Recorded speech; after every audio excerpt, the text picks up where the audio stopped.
Balak daw ng isang grupo ng mga truck driver na humirit po ng taas singil para po sa kanilang serbisyo.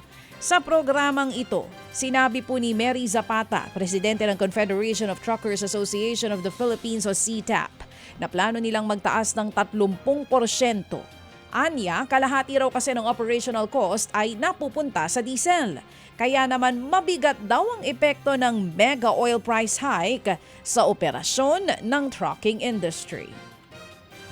Pag tumaas ang ating petroleum product, kasunod na niyan ang other increases on the spare parts, lubricants, mga gulong, and other operational expenses.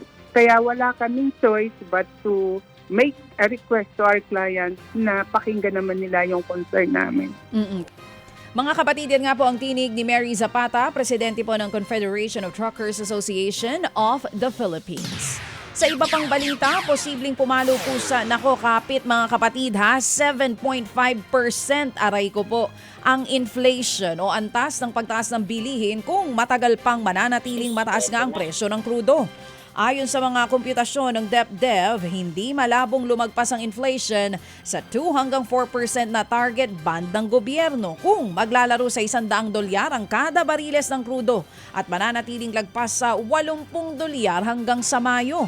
Pero kung tumagal pa raw ang ganyang presyohan hanggang Setyembre, posibleng bumilis ng hanggang 7.5% ang inflation. Bago pumutok ang gera sa Iran, tinatayang nasa 3.6% ang average inflation ngayong taon. Pero ngayon posibleng maitala ito sa 4% hanggang 4.5% depende kung gaano katagal mananatiling mataas ang presyohan ng krudo. Sa iba pang balita, nanawagan po ang palasyo sa mga mamimili na huwag pong mag-panic buying. Yun ay kung may pambili tayo ha. Tiniyak po yung panic buying para lang po sa mga may extra. Opo, karamihan naman day by day po ang kanila pong pamimili.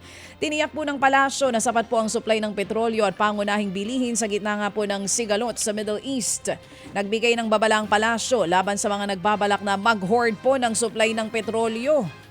Nauna naman ang sinabi ng DTI na wala pa silang natatanggap na request mula po sa mga manufacturer para magtaas ng presyo ng kanilang produkto.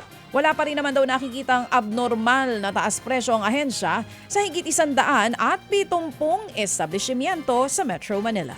Mga kapatid, para sa iba pang mga balita at impormasyon, sundan niyo po kami sa X, Instagram, Facebook at syempre sa TikTok, True Network PH. Mag-subscribe din po kayo ha sa aming YouTube channel, True Network. May website din po tayo, truenetwork.ph at pwede nyo rin po kaming mapanood sa Channel 19 ng aming True FM TV. Lagi pa rin makinig sa radyo dito po sa 105.9 True FM dahil dito, laging true sa'yo, kapatid.